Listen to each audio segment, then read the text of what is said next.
Welcome to Missions Life, where we share resources and encouragement for current missionaries, future missionaries, and those praying for missionaries.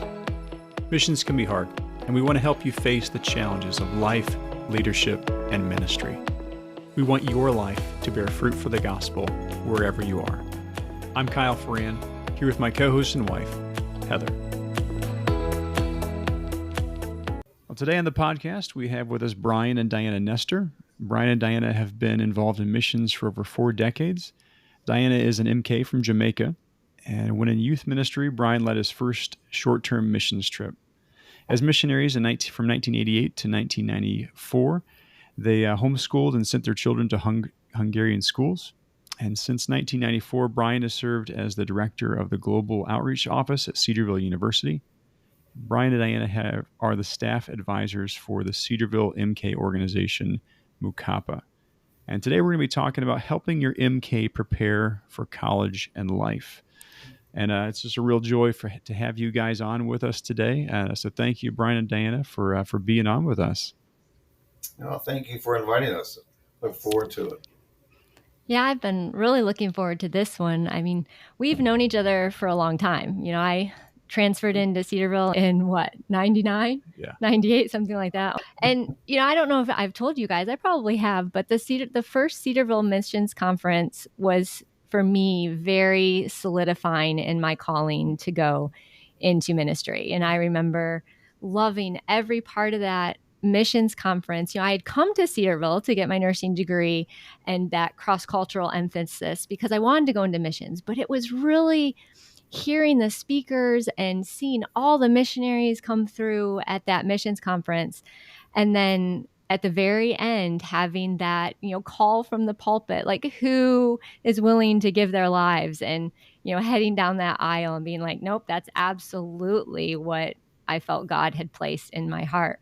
And then anytime I could walk by your office and, you know, say hi. I mean, you probably don't remember any of this, but it was like from that moment, I felt like a part of the Global Outreach Office, you know, like I want to get to know these people. And it's just been a special place in my heart, and the impact that you guys had, even from a distance, you know. So I appreciate that in my life personally. Wow, that's fantastic. Yeah, we've been blessed. I mean, even just meeting my staff this morning, it's just, you know, to do what I do. I mean, somebody's talking about what someone wants to do in retirement. I'm already doing what I would want to do in my retirement, because it is a joy. And that's so great to hear. And do you remember who was a keynote speaker in 99? I do not. I don't remember anything else except heading down that aisle at the end of the missions conference. Wow, that's fantastic.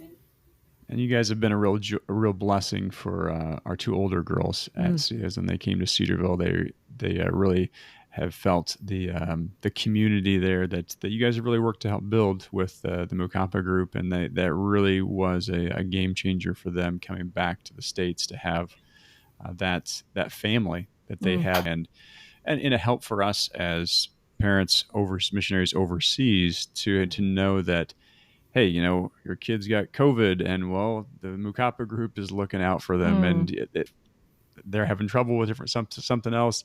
Hey, the Mukapa family there is there for them, and so it was neat to have that family. So we really appreciate that, all that you've put into that. So well, it's interesting knowing your family a little bit. It was your second daughter that was sold in Cedarville, and it took a little while to convince your older daughter to transfer to Cedarville. And that was just a very unique dynamic. And it's been fun to watch them develop and mature and be leaders on our campus with our MKs. That's been really fun to watch too. Yeah, well, they've loved their time there. Well, before we dive into the questions, wonder if you could share a bit about your journey to missions and ministry, and maybe how you ended up at Cedarville. Yeah. You know, as we said in the little bio, before coming to Cedarville, I was a youth pastor in upstate New York at a small church, and our first short-term mission trip, which was unheard of in the late 70s, early 80s, was to Portugal. And my wife, being an MK, as we mentioned also, she was not approved to go just because of the budget and different things with our church status at that point. So I went with 9 teenagers on my first short-term mission trip, and I already had a heart for missions. Grew up in a very prayer-filled home for missionaries, and we would host missionaries in our home as a kid. And then marrying an MK, there was always an affinity and a willingness. But that short-term missions experience in 1984 was very meaningful to me. And what's exciting is and then us. So 3 of the teenagers became full-time missionaries, and I believe all 3 of them still are on the field. Some one in Africa and one in South America, or actually a couple in South America. So that was very meaningful. And then it was shortly after that. Well, the next year, our whole family went to Australia to visit Diana's parents, who actually were in Australia at the time. So that was in 1985. We took our 2 kids and the 2 of us. So short-term missions became part of our experience and the track that led us eventually to go overseas full-time from 88 to 94. Then we did serve in Hungary and had a great experience there. Our connection with Cedarville actually began, well, as a youth pastor, we brought students to Cedarville as a college tour, that kind of thing. But hosting Cedarville teams in the early 90s in Budapest really became the beginning of the connection with Cedarville. And we hosted them, cared for them, provided transportation, provided housing. So we did a lot of logistics for the survey trip that took place in 1990, I think it was, 90 or 91. And apparently that began an interest on their part in us eventually coming to Cedarville, which we didn't know anything about at the time. So that began our connection with Cedarville. And then the second connection with Cedarville was Mrs. Dixon, who would have been Dr. Dixon's wife. So the president's wife brought a team in 1991 to Cedarville, or to Hungary. And that apparently was a very positive thing, because then in 94, we were on furlough. We came to one of those missions conferences in the spring of 94. And I had no idea at that point that they were looking for someone to become the director of MIS, as it was called, and now it's called Global Outreach. So anyway, the Lord just started turning some things. They asked us to come visit. So anyway, the Lord led us here in 94, and so now just finishing 30 years of short-term missions. And 10 years ago, they did add the local ministry. So my office is responsible for local church outreach and student ministries on a regular basis, week by week, as well as all the spring break and summer mission trips that take place. So that's kind of the story of getting us here from the mission field and from youth ministry. Been enjoying being here for the last 30 years. Very good. Yeah, you guys definitely stay busy down there. And what we really want to kind of lean into and talk about during this podcast is supporting and helping and encouraging MKs that need to make that transition from living overseas to maybe doing college life in America. So could you guys describe some of the challenges that MKs face when they leave their host country and come to the United States for university or a job? Well, yeah. I remember being very scared to come back to the States because I was so truly embedded in the culture in Jamaica, and went to school there. We helped my dad build a church, literally with our hands. We painted. The boys laid the blocks, and helped my dad do all my dad would mix the cement. I mean, we did it all. And we had workers in the church that helped with that. But we went to high school there. I came back to the States for my senior year of high school. Went straight to Tennessee Temple. And boy, that year I was 16 going on 17. And it was quite a transition, because there's grief that you deal with. You're leaving all your best friends, and familiarity and all the things. And then you make so many stupid mistakes. I mean, just not knowing about things in life. And, I thought a factory outlet was where the smoke came out of the factories. I didn't know that a factory outlet was where you shop, and so there were little things which became big. And laugh about them now. We laugh about them now, but they're, it's just frustrating. The kids who come from another culture to this culture, first of all, they have to get used to this culture. And in the middle of that, in that 2-week or a month period of time, or 3 months, however long it is, they're grieving and they're trying to get used to and acclimate to this new culture. Sometimes it's a new time zone, and it's just hard. A lot of it is getting used to shopping in American stores where they've been in a tiny country with small stores, small shops, and it's just everything about it is different. But I think one of the things that they really struggle with is how to deal with that frustration when they get here and they realize how different it is and how difficult it's going to be. And instead of fighting against the culture, to learn to accept the new things. It's just very hard because sometimes kids will shut down because they're angry, they're frustrated, they're sad, and they don't understand how to transition well. I know that we really partnered with Donna Messenger with Barnabas Ministries for the transition seminars, and they were phenomenal to help the kids work through that grief and move forward. Yeah. Do you have anything to add to that about? No, I mean, just no. We'll probably talk a little bit more about maybe some hints what they can do. But there are challenges. But one of the things we try and say, I think Donna has said at that transition seminar, and our staff, when the students are offered to come at least to our school a few days early and have a orientation to Cedarville, and some of that does include an orientation to America. But to like Diana said, to grieve, but not live in that grief, not live in what I've lost, what I've given up, but accept it, deal with it, and then try and move on and begin that growing process.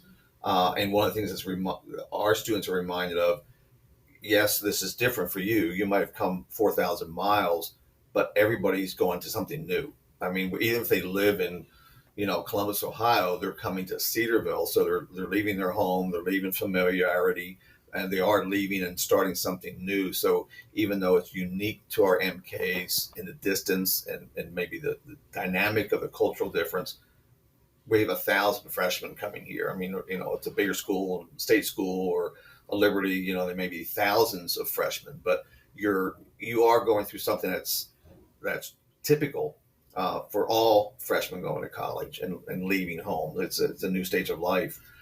So we want them to understand, yes, it's unique in some ways, but it's also typical of this, whatever you are, 17 to 19 years old. Yeah, that has to be comforting in some ways. Hopefully comforting and not, we want to not acknowledge the challenge of it all, but don't live in that regret or that grief. Is that I try and say, admit it, deal with it, but don't live there. Don't stay in that state of grieving and feeling sorry. And one of the things that Donna always does is to help them rejoice in celebrate. Celebrate their experiences. Yeah. Yeah. I think sometimes they use the word like identity, and I think that's really helpful. But sometimes it can be a good thing, to your identity is that you are an MK, but sometimes that can get taken too far to be opposed to everything else in the United States. And so that there's that balance there of being able just to embrace the new, just like you do when you move to another country, you embrace the new. Yes. And I know I watched that some MKs that would come back that were my friends from before, where they struggle with that, making that jump. And so it was kind of like they had to be different, and they held on to that identity. And there's nothing wrong with being different, but there's a good balance there of being able to embrace the new as well. That's really good. There's some good things for people to be aware of, and just to even just maybe acknowledging the propensity of MKs to do that, Yeah. So when MKs arrive, after spending a long time overseas, um, what are some advantages or skills that they do come with? Mm, yeah, there's we feel there's a lot. For one, Yeah. I mean, what you just said, what some would say, well, don't always wear your African garb or whatever your Asian outfits. Um, but one of the things we see in our Mukapa group here at Cedarville, they are accepting. We sometimes have young people join our Mukapa group who just feel welcomed because this group is broad, they are diverse, they've had many diverse experiences, and sometimes some students who just can't find their niche are welcomed into this group that may not be welcomed with well, I hate to say typical American group, but sometimes we feel that's what they are. And that's what we try and celebrate. I mean, that's probably a good word to capture.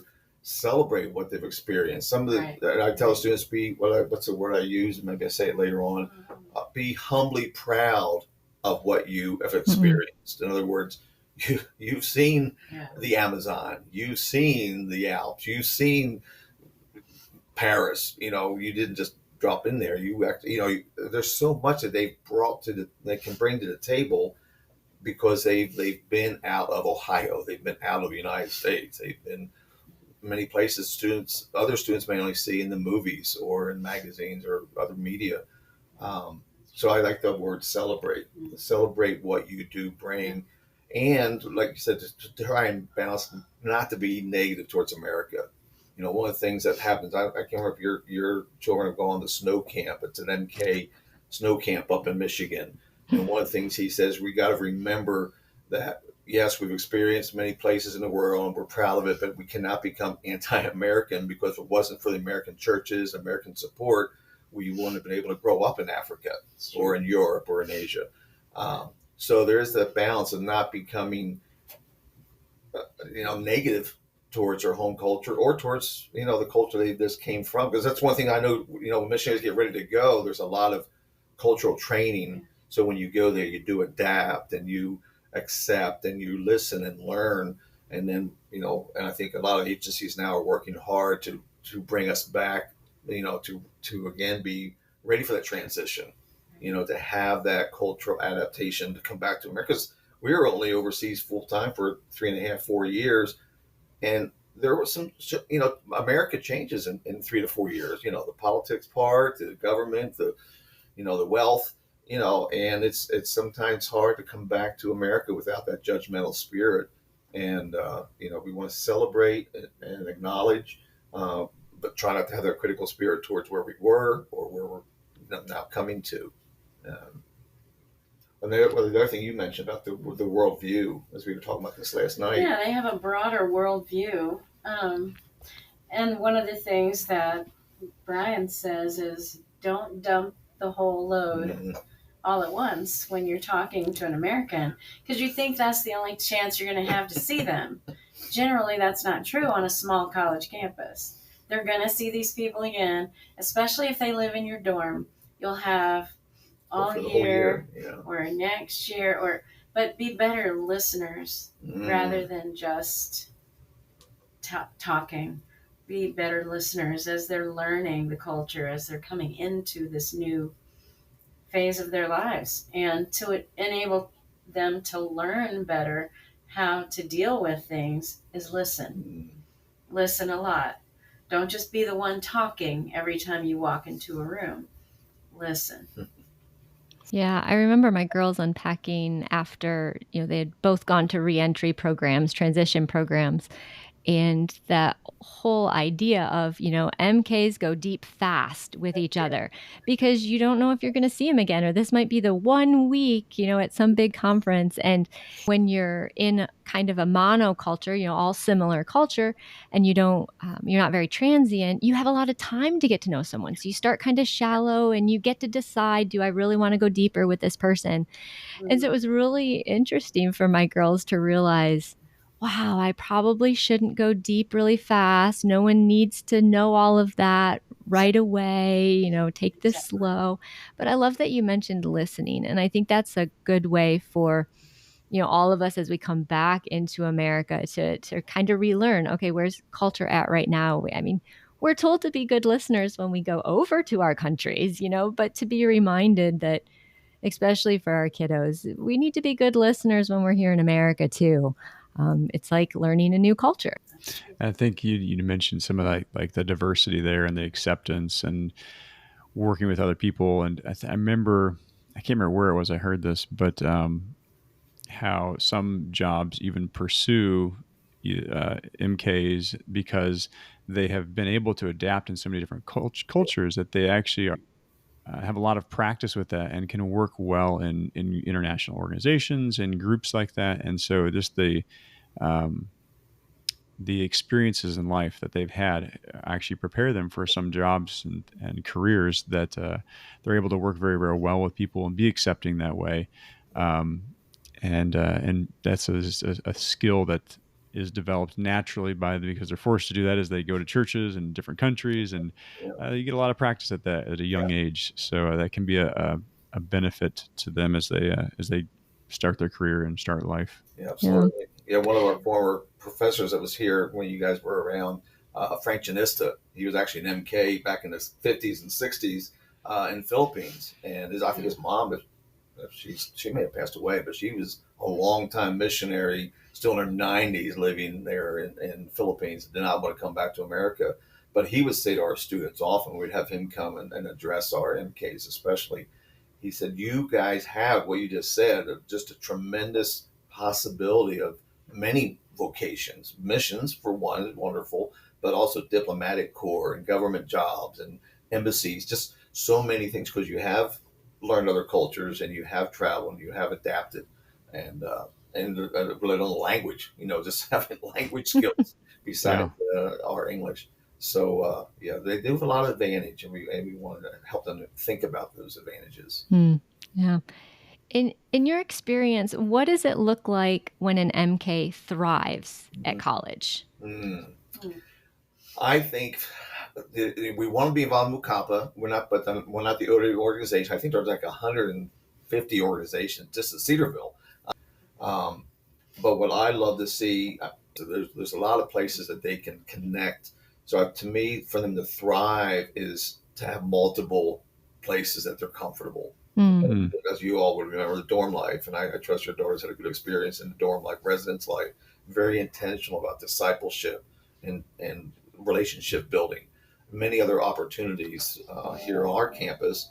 And I think when they thrive, it's when they are diverse, even in their connections and activities, not just that one thing. I play volleyball and that's all I want to do, or ultimate frisbee or soccer, or football, as they call it from many other countries. You want to have that diversity in your connections and in your friendships. And sometimes that needs to be pushed a little bit, because some, they find comfort in Mukapa or one of the other international groups because that's where they understand one another. But to really grow through your college experience, you need to have more than that one identity group. And I think that would evidence the thriving. Most of the really involved kids are the ones that are the most impactful in their group. They are on part of the SGA. They're part of the kids. Well, there's chaplains and there's class officers. There's a lot of different leadership groups. A lot of different. There's a lot of discipleship council leaders. Yes. Yeah, that's what you're thinking of as well. Discipleship council. Yeah, we've had some of our MKs, international students, have been the student government SGA president. Which is really exciting. Next year's president is an international student, which is really exciting. A few years ago, one of the young ladies from India was actually SGA president. So they can definitely thrive. Well, he came into the college as an international student, introducing himself to others and saying, "So where are you from?" Yeah, very well. Tell me what's important in your life, and he was asking questions rather than coming and saying, "Well, this is where I'm from and this is who I am," and then go quiet. Yeah. He would always ask, initiate conversations. Always seemed to have a smile on his face. He's just a real go-getter kind of a student. And some don't have that personality, but can still thrive just by being intentional about their connections. And the one thing, like when you guys were around, Dr. Dixon used to say, never let another student sit alone in the cafeteria. Now, some want to. They put their headset in, they have their tablet in front of them. They want to be left alone. But, at least offer. I think that's something our international and our MKs can do well, because they're used to, but whether their parents put them on a platform or not, they may not have liked that experience, but they did have that experience of meeting people and initiating conversations. Yeah, there's just some good points there. So, that's anything else on thriving before we jump onto the maybe not thriving? I think reaching out, again, I know Cedar, I don't know many other colleges or our MKs will go to, but our faculty and staff are approachable. I appreciate what Heather said about, coming down the hallway here at our offices. Most of our doors are open. Even faculty, if they're not always available, their schedules, on the door where you can go talk to faculty. Of course, today with all the different the internet media connections, through the Canvas, all the way all their academics are put together. Faculty are approachable and they love to talk to our students. Our president, after chapel, every day in chapel, he sits down on the edge of the platform and students come down and talk to him. He's available.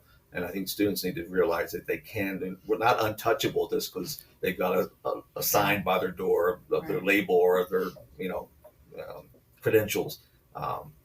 I think that's important. They don't need to be fearful, of those that they should respect. You want to respect the president, but that doesn't mean you fear walking up and asking them a question. Yeah. So building those relationships and expanding, sounds like, expanding their identity beyond just the Mukapa. So building those relationships and connections, learning how to do that in their peers, but also even in, professors and faculty and staff to be able to connect with, you're learning how to connect in a new country. And so it's going to take some time to do that, but that's sounds like that seems to be a common thread there. And just funny, we just had a debrief with one of our teams that came back from Asia, and one of the leaders actually is Asian, and actually a spouse of one of our professors. But it was interesting to hear one of the earlier conversations with a co-leader. Even that person that was a leader, actually a local person, does not work at Cedarville, but that person still struggles with American style casual, I guess, our casual approach, where in his country, when an elderly person with gray hair walks in, people stand out of respect, and here in America, we barely even acknowledge, oh, well, he's old or she's old, but, and just being able to adapt those kind of things. And then if you adapt it to Asia or wherever you might come from, don't be offended. I think that helps you thrive. Don't be shocked when Americans are American. Just like you shouldn't be shocked when Asians are Asian, when you arrive in their country. Mm-hmm. Well, and another thing I think MKs struggle with, because they feel so culture shocked when they come on a campus like this, don't hide in your dorm room. You've got to, when they say there's a get together out on the lawn, go to it. If there's, all the girls are going to get together for devotions, go to it. Don't just stay in your room and hide, because that is not how you reach out and make new friends. I think it's hard the first week. Feels awkward. Everything feels awkward the first week. Until you get to know other people. It's good when you do have a friend there, but when you don't, get to know your roommate. Ask them questions. Ask them, well, what's the purpose of this? Okay, I'm going to try to go and be there. And they're offering this for MKs. Try to go and see what it's about. So I know some MKs that were relatives of mine who didn't even come to the first meeting we had. They wouldn't come the whole first year. And after that, they didn't feel a part of it because they didn't try. So what are some of the hurdles to Hurdle. MKs getting out there? Because, I mean, you'd think they're thriving in their country. They're out there. They're, acclimating. They're, enjoying other cultures. And then to come back to a monoculture situation and kind of hide. What do you think some of those hurdles are? Well, for one, and I try to talk to our officers, don't be hurt if a certain MK does not want to identify, because my dad was an auto body repairman. When I went to college, I didn't join the auto body repairman's kids club. So, sometimes an MK feels like I'm an MK because that's what my parents do. I think those sometimes are more involved with the parents' ministry might adapt more easily, naturally, possibly. But it's a one organization that, we don't have a PK club. We don't have a preacher's kids club on campus. But so I think for some, this is my new identity. I am a student. I am not going to talk a whole lot about my past. Not that even they're ashamed of it, but they want to start a new identity. That may be one reason why they don't. That's true. But the fear, which isn't a bad thing. No, that's not a bad thing. That's true. It's just you can't forget that piece. Yeah. And they need to realize that MKs do have, they're coming from a different perspective, and they might find closer friends in that perspective that they're coming from. Oh yeah, I felt that way too the first time I tried to go and talk to some American kids. And we're all human. We are going to make mistakes. Get used to it. We're all human. Yeah. We need to step out of our comfort zone sometimes and ask people, what's your name and where are you from, and listen. We talked about that already, but listening to others helps you to know how to respond when they ask you questions. And if they ask where you're from, don't give them the long list of your whole life. Just say, well, I just came from Michigan. And they'll say, oh, who do you know in Michigan? That's a connector. Well, my grandparents live there, or whatever. Don't just dump the whole truck right there. Well, this is where I'm from, and this is why I feel this way, and this is what... No, just give the one simple answer, and then build that relationship. And you said this last night we were talking, watch their eyes. And Frank Dianna used to be great about this. People glaze over. We were just talking to our staff meeting this morning. One of the sons is very much into physics. He's a scientist, and he just speaks another language. And one way Frank Dianna used to say, when students hear about where you're from, you talk about your, all your huts, all your canoeing, all the rough things you experience as an MK, and they glaze over. Just remember, sometimes you guys that are into games, and I forget what game he talked about because I'm not a gamer, but you hear about all the trapdoors, all the secret formulas, all the answers, and those that are gamers love to hear about how to get to the next level, how to do this, how to win that particular game. And he said sometimes those of us that are not gamers, we will glaze over. And when people glaze over, you need to stop. Be attentive to your audience, and when they're not with you anymore because you're speaking another language, it's time to move on to something else and ask them a question. That's good.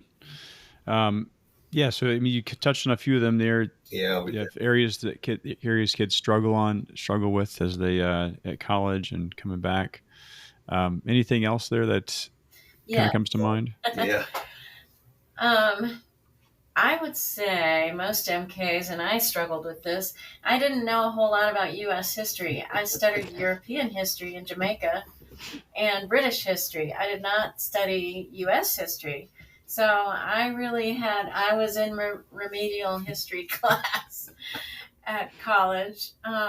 They teach, I think a lot of countries teach problem-solving skills. Differently than they do in America. There's a lot of memorization that happens, especially if you're learning another language or just about the culture. They're stronger in their math skills and their history, and not necessarily.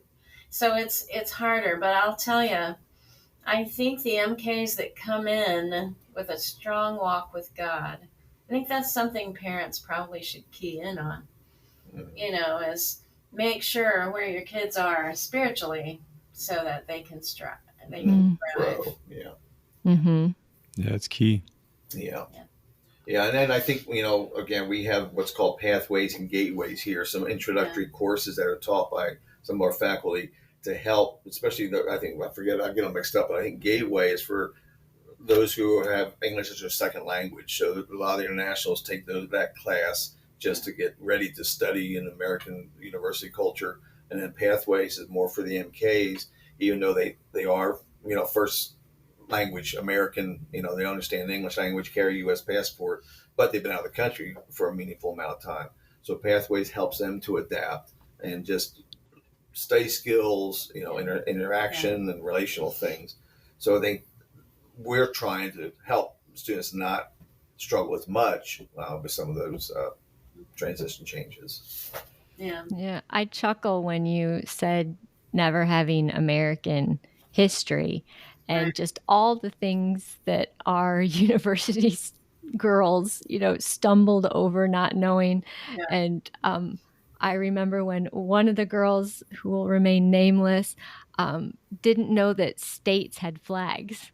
And someone had mentioned a state flag, and she's like, states don't have flags. A country has a flag. And this American was trying to explain, no. Every single state has a flag. And then she found out, and a state flower, and a state bird, and a state tree. And she's just like, what in the world? These states are like little countries. But, she just that idea that America's all these states that are very independent in one country was just, mind blowing. So there's some things that they just kind of have to discover on their own.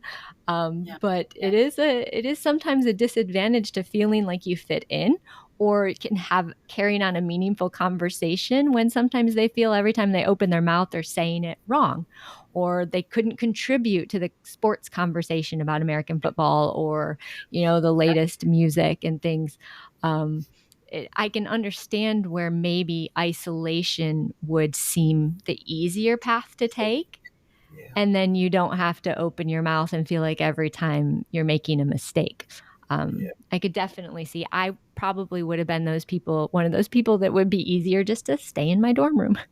Yeah. And we were just with grandkids last week in Colorado, and it's funny now as our children have teenage children, and our almost 40-year-old children of ours are feeling awkward because they don't understand middle school lingo.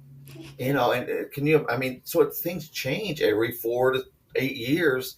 The words, and that's what, like you said, that may cause a student to hide in a room, because as soon as you say the wrong word in certain settings and people laugh, you have no idea why they're laughing because you said the wrong word. And I don't know how to conquer that, because it's, in America at least, that's a moving target. The idioms, Americanisms, it changes so quick. Said, learn to laugh at yourself. Yes. Learn to laugh with them. Go, oh, I had no clue. I'm so sorry. And then say, well, what does it mean? Or what is the right word to use? Okay, got it. Yeah. Okay. That's it. We were all told that when we learned a language in another culture, another place. Mm-hmm. Laugh at yourself, because the nationals are laughing at you. So just laugh with them. And that's tough for an 18-year-old. I mean, it was tough for a 30-year-old when we tried to learn Hungarian, but for an 18-year-old, what I almost hear you saying is, really transitioning back to college, back to America, and taking it as seriously as you do when you transition to a new country. As a whole family, if we have to looking at it as learning a new culture and giving ourselves grace in learning a new culture, and hoping that the people that we surround ourselves with will extend us the same grace.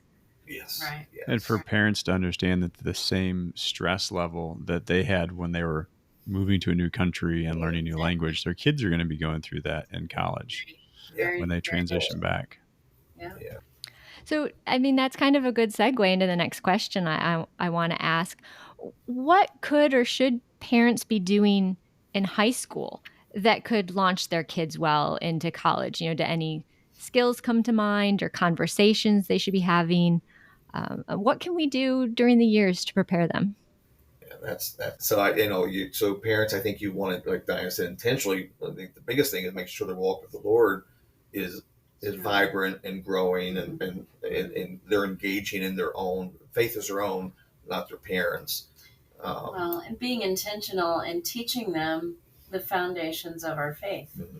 And make sure that they know it. Don't depend on the school, the Christian school, to teach them all of what they need to know about the Lord Jesus Christ. And making sure that we're having devotions with them together as a family, and make sure they're reading their Bible on their own and having a relationship with God. But you said I'll talk about how to study. Oh, please teach your kids how to study. It is so hard for kids who are coming from another culture if they've only just learned how to memorize lists. Memorizing lists are good, but learning how to study. One of the things my brother taught me, but not until I was in college, was because I struggled my first 2 years in college, and I said, what can I do to make my study time better? They said, just rewrite your notes. Copy your notes, focus on what you're writing, and hopefully that'll bring it to mind later when you have a test or a quiz or whatever. So, just teach your kids how to study well and how to retain that information. Sometimes sharing that information with someone else helps. So study groups on campus are really a good way to make good friends and to learn how to study together without putting pressure on other people. But yes, there's a lot of study groups options. That's a great idea. But I can see that being really helpful, even if an MK is struggling to learn like academic level English. Their peers can help unpack previous lectures and stuff like that. So that's a really good tip. Yeah. I don't know how to warn those from more primitive fields when they come to America. I mean, it's just shocking. I mean, grocery stores are shocking, let alone, we are a conservative Christian college with curfews, with, expectations, required chapel. But you go in your dorm, and I think as long as you're in your room, that box is checked. There's self-control, self-discipline. We've had students who really struggle when they come back to the States because they never had so much technology before them on their phones, on their devices. Yeah. And we've had students, just totally fail because they're not self-disciplined in the area of time management, study skills, and just being able to say no to the temptation of playing games all night. And all of those things. Yeah, I mean, they've got to learn to be adults, and that's so hard because just all of a sudden because you're 18 and you leave home, you're expected to make those kind of wise choices. But that's really what they got to do as they start college. Teach your kids how to pack for themselves.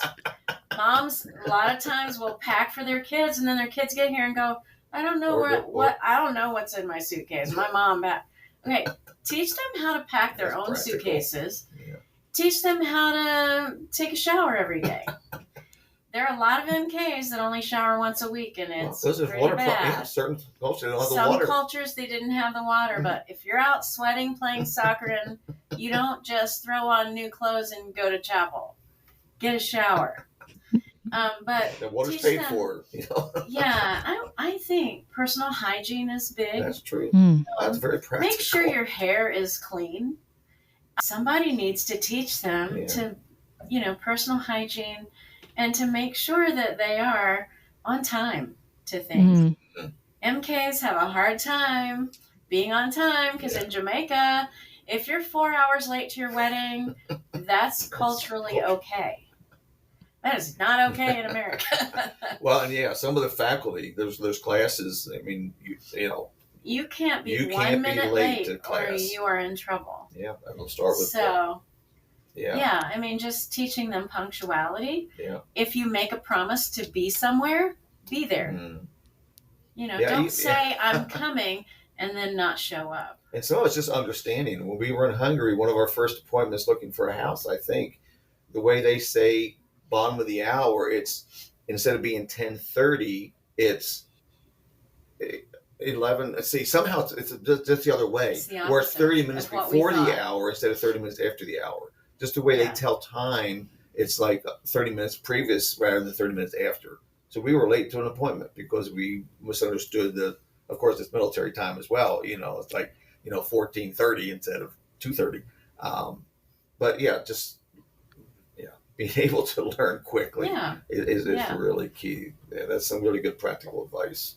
That's for sure. Yeah, I can see the time aspect being very difficult for the African students who people and conversations are more important than punctuality, and being able to understand the correct priority in America to to not miss out on things or be penalized, in university. That could be a big jump, but something definitely that would be important. Yeah. And we've even talked about that, because she's more relational than I am, but when I try and we work together as a couple, this conversation we're having with you is very important. But if I have a meeting at noon, my relationship with that person is also important.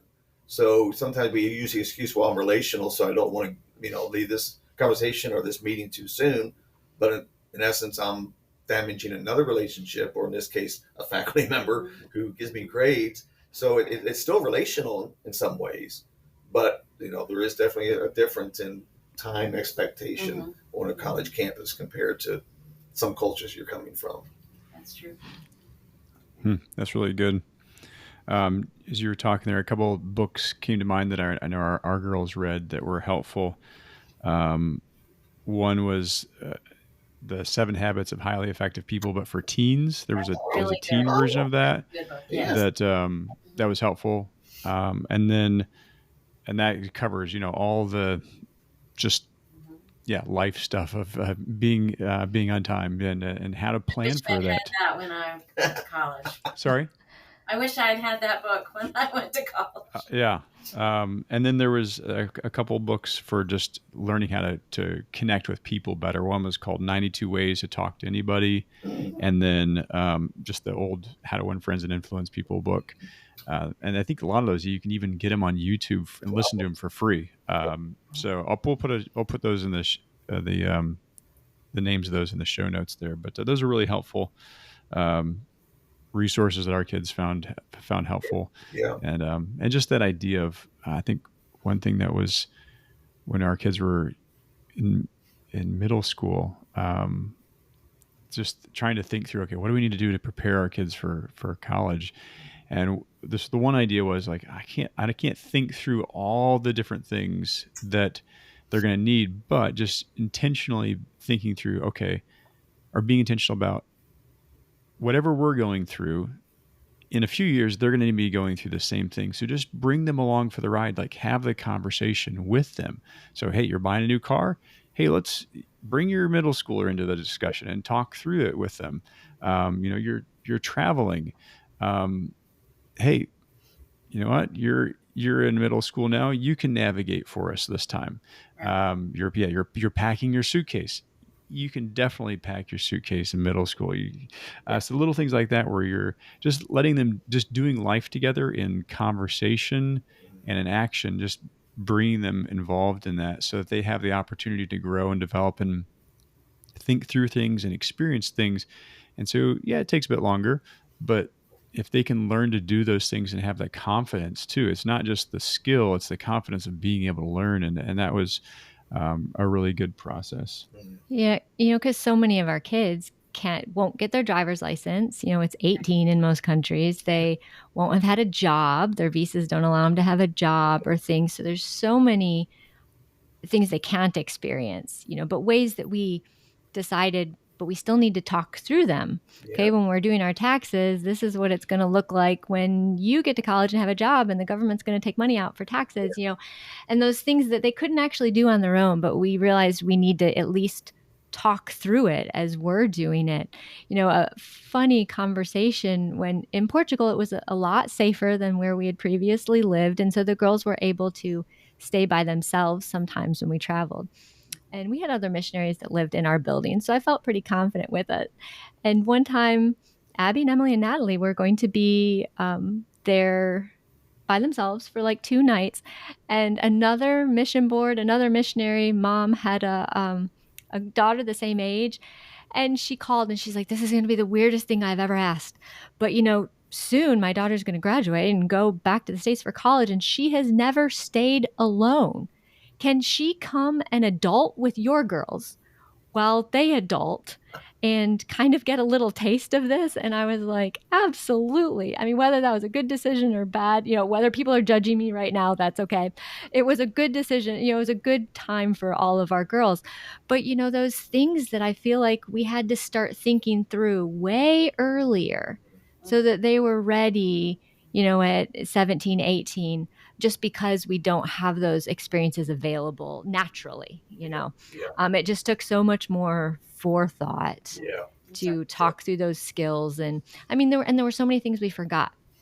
Emily had her first doctor's appointment in America, and she's calling me in Portugal, panicking. She's like, I'm trying to fill out this paperwork, and do I have a GP? I don't even know what a GP is, and just trying to, I didn't even think to talk through those things. And we kind of made a list now of these different things just so they have heard these words, GP and all that sort of stuff. But what was funny, here's a win for the Moo Copper group. There was an American friend that's like, I'll take you, I'll drive you, I'll go with you. And then there was a Moo Kappa friend that's like, ooh, this is going to be a great cross-cultural experience. I'll go too. So all three of them went off, to help Emily handle her first doctor's appointment. That's great. And that's, to me, that's just an example of where an organization, a student organization, and all of them are all, student-led. So as Moo Kappa, they help each other. When they have those kind of questions, if they're connected with an organization like Moo Kappa or another even affinity group, engineering or whatever their areas are, or just your dorm mates, being willing to ask. Even the local churches, they say, well, where's our list of churches? Ask people up and down the hall. Ask your resident life people. Ask your discipleship leaders. All the students are very mobile, even compared to when you guys were here 20 years ago. There are a lot more cars and people get to different churches. So asking questions and letting the upperclassmen give you advice is very, very helpful for those and faculty staff. Because we're willing to take people to the doctor. We're willing, but nobody ever, well, the students, some students do, and some resist asking an adult. So over the years when there's been an emergency and one of our MKs in the hospital, I usually try and go, and then if it's a girl, Diana definitely goes. But usually the students are there before I am. The student officers, the officers, they just, and that's why I tell others, they care for one another, almost like pastoral care. They just have that. Is there anything else that you mentioned the early orientation, and you touched on a little bit earlier, some of the like the reentry programs. Is there anything else you'd want to mention about the reentry programs or anything like that? There's no way that you can, make it easy. Starting a new school, starting a new culture, starting a new stage of life, you're always going to feel like it's information overload. So there's no way, but, we want to be sure we cover the important things. So it's just not overloading them in the front. So but the problem is with orientation, some parents will come and all they have is those 3 days, and then they're going back to wherever. Yeah. So it's really, you want to give enough information so you have all the medical, FERPA and HIPAA and all the alphabet soup here in America. You want to make that as clear as possible during that orientation. That's really, really been helpful. And that way, your last question here about some of the things that parents can do, and this is sometimes even tougher for international parents, but also tough for some missionary families. And I talked to someone this morning whose family members coming. They're going to be here for the orientation, but they're leaving that Friday before the official welcome for the president and all the big events for the 1,000 other freshmen. The big hoopla. But they have to leave to go back to the field, and that's really, really tough. Mm-hmm. But truthfully, parents need, in our opinion, parents need to do that. It's time. Drop them off, do the orientation, do the hugs, do the tears, but say goodbye. And let us, trust us with the kids. Give them all the tools they need to survive. Say your goodbyes, have your final dinner, and do all the special things, and then leave them in God's hands. Yeah. And this is the time to let go and let God take over. It's a hard step, but you're so right. Yes. And I think when when we said goodbye and got back on the airplane, we saw the body of Christ show up in a completely different way than when we had our kids with us. And yeah, I get a little emotional over this, but it's definitely a time when those prayer partners, those churches that, hold the ropes while you're overseas can step in a gap for MKs and for parents. And we've seen that happen. I've felt that happen. And, I want to encourage parents that the better relationships you can build, with your churches that support you and help your kids enjoy some aspect of, building relationships within some of those supporting churches. It really is a time when you get to see the body of Christ shine. They're the ones that are still right there, in country, and can meet needs. And they do, if we're willing to be vulnerable with what our kids need. And if our kids are willing to be vulnerable enough to say, I need some help, or, I'm feeling lonely, or can people pray for me? I think it goes both ways. I think if there's any churches or missions teams listening to this too, just a really neat thing there is that we had some of our churches that would really even stepped up more when our kids came back and really, they'd send them care packages and notes to them. Whereas before it was always just, to the family. And so they maybe didn't feel as like, oh, this church is like taking ownership of me too and caring for me. And so that was really meaningful when they had churches do this, send a care package to them at college. And little things like that were really sweet, and they really appreciated those kind of things. So there's little things like that churches can be thinking about, like when college kids come back, they're separated from their family from thousands and thousands of miles. What are some unique ways that they could show care and concern to the kids? Absolutely. So and we've got some local churches here. I wish our church was better, but we know we get so many from the college. But occasionally I'll hear of a student or a family member. We have some internationals that attend our church, and if they know we have a student from their home country, they want us to connect them. And there's some churches even 15, 20 miles away that have just a wonderful job of connecting. A lot of our MKs have really connected there. Even post-graduation, they're still attending and participating in that church. So that's the other thing. The local churches have done a great job in that here, as well as I like your idea as a supporting churches staying supportive in different ways as well. Mm-hmm. One thing I want to remind parents that there are families that are from Ohio that homeschooled their kids all through school, and their kids come to Cedarville with the same shocked look on their face, with the same fears, with the same insecurities that the MKs come with, but the MKs don't realize it. They think everybody that's coming from America is all cool about this, and no, their mom and dad are crying too, and they live a couple 100 miles away or whatever, and they're not going to get to see their parents till Christmas or Easter or whatever the choice was, and they don't have the money to just go home every weekend.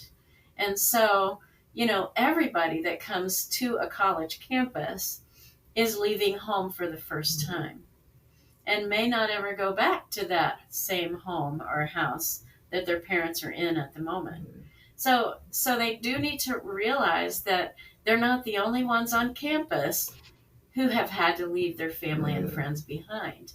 That it happens to every student who comes to college at that stage in their life. And so they need to be reminded of that. Tell your children, you're all going to be on your own for the first time. So help your roommates, help your dorm mates, go together to meals until you get to know more people that might be in your, group eventually. But be friendly to your dorm mates and help them out if there's someone that seems awkward. That when I was in depression or I was having an issue, if I helped others, it helped me. Yeah, that's a really good reminder. Well, I've really enjoyed these more serious questions, but as we come to the end, we want to ask a few fun questions. And helpful questions for the people that are listening. So, is there something that you've read recently or listened to that has been encouragement to you or just been fun? Mm. Well, challenging. I mean, of course, I like to read, but of course, whenever you read, yes, I love Paul David Tripp devotionally. We like to read him, of course, and Chuck Swindoll is what we're Alistair Begg is what we're reading in the evenings together. So we do that. But one that's really been challenging is David Platt. I just had a brain freeze. David Platt's book, but Something Has to Change. I think it was about 5 years ago that it came out, when he was doing probably a daily diary when I think he was in Nepal, and just tremendous. Have you read that one? David Platt.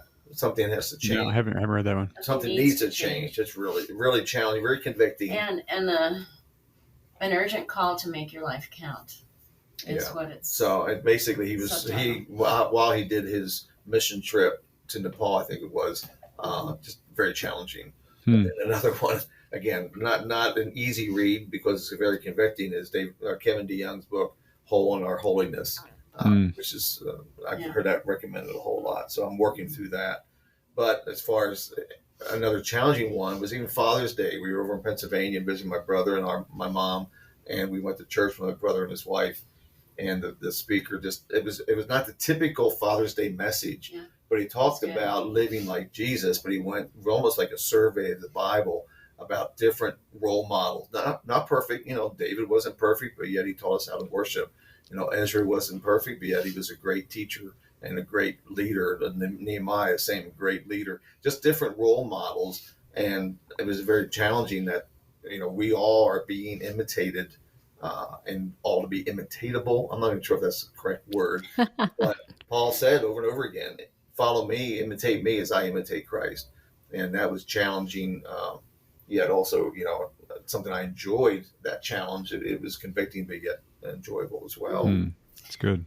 Well, the books, one of the devotionals that I've been reading, is called Captivating, and it's so funny because we always talk about that for teenage girls. Here I am, 68 years old, and I reread that, and I'm just enjoying it tremendously. It's been a real encouragement to me. It helps young ladies and men, for the men, the Wild at Heart. Eldridge, yeah. Stacy and John and Stacy Eldridge. Yeah. Wrote those books, Wild at Heart for boys and Captivating for girls. And I am just learning so much about our relationship, how I respond to things and how he responds to things and how God expects us to respond to things. And it's just been so refreshing to go back and read this book that is for teenagers, but yet to revisit those and say, wow, this is for me now. There's so much, and they bring scripture into it, and so it's just been encouraging for me to reread some of the books that I don't remember ever reading that, but I gave it to my daughter to read, and then she gave me the study book when she went off to college. She said, you might want to fill that in and study that sometime.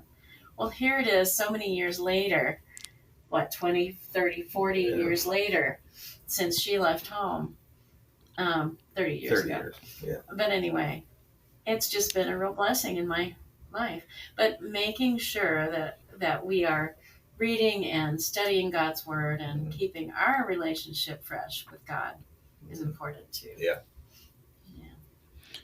Are there any activities or hobbies or things whatever you do just to stay energized and refreshed that you enjoy doing? Well, this kind of thing, fellowshipping with friends. We just went to a reunion. I graduated from my first year of Bible school up at Word of Life 50 years ago. I went to Bible school right out of high school, 73 to 74. So that was just a sweet time to reunion. I mean, out of our class of 125, there may have been 30 plus spouses. That's a good number for a reunion of 50 years. And I'm not a reunion person, but yet I do find that refreshing. I reunite with someone you all know, Bob, who was the vice president of Christian Bob Ministries, Bob Rome, when you were, Bob Rome. Yeah. we get together monthly just to get together and enjoy lunch together. Mm-hmm. So for us to spend time with friends. Several of those couples, Chris and Pam Miller, were in his group, in his graduating class, and he's now a Bible professor here at Cedarville University. And he knew Brian longer than I did. Yeah. So yeah, we know each other for over 50 years. Yeah. So this, spending time with friends, and we don't do it often, but what happens as you get older, you'll learn it when you guys get older. You get, you experience as missionaries, you pick up after being gone for 4 years or separated for 4 years at your fellowship times. That is really refreshing. And of course, now with technology, we can do it through FaceTime or other means of communicating. But that reunion was special. We went back to where I went to school, and also for our first 8 years of full-time ministry was back up there in the Adirondacks. Mm-hmm. So we got to see people, and those times are always refreshing and encouraging. And another thing that I just thought of is when you're talking about technology, unplug your headphones when you're walking down the sidewalk and look up. And look at where you're walking and meet the people that are new in front of your face. Yeah. That's something that we've noticed even in restaurants in here in America. You'll go into a restaurant and there will be several tables where everybody's looking at their phone instead of talking to their family across the table. And I think that's one thing that this generation coming in, needs to be reminded of, turn off your phone, turn off the book that you're reading. You can do that when you're alone. Focus on opening up your horizons by walking and looking up in the sky, looking at people, meeting people, make eye contact. That's a hard thing, I think, for some cultures that MKs are coming from another culture. And it's better for them to make eye contact and learn to smile. Mm. At other people and just be friendly. And that's funny. You had another question here about a resource or an app. So Diana's saying unplug. So there's a balance in all that. There is a balance. Yeah. Because we, as far as apps go, we do listen to the Bible. The U version and so forth. So there are things we utilize, and it's a balance. Having that balance in life in every area is challenging but necessary. Absolutely. And it's probably a lot more helpful if kids start learning and practicing that balance in high school before they get submersed in a situation where maybe there's some tensions and some fears, and it's easier to retreat into technology. Yeah. Well, we really appreciate you guys being on the podcast today. It's a real joy to be able to have this conversation, and I hope that, and you guys shared some great content there that not only parents but also MKs and churches could be using to just to help prepare MKs for college and life as they make that transition. And it is a big transition, and so the more people can prepare for that and be taking those steps to be thinking through that and talking through that, it helps demystify that, and it can help them to transition well. So thank you guys so much for being on today. Well, thank you. Thank you for the invitation. It's been great.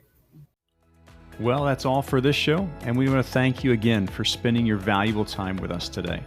If you enjoyed this episode, please consider taking just a moment and giving us a great review. Your review will help people find the podcast and allow these resources to encourage more people. If you took something valuable away from this episode, please share it with someone who would enjoy it. If you'd like to find the show notes, blog posts, and free resources for ministry and leadership, as well as some information on my book, Overflowing, visit kylefarran.com. That's KYLEFARRAN.com. Hope to see you soon on a future podcast.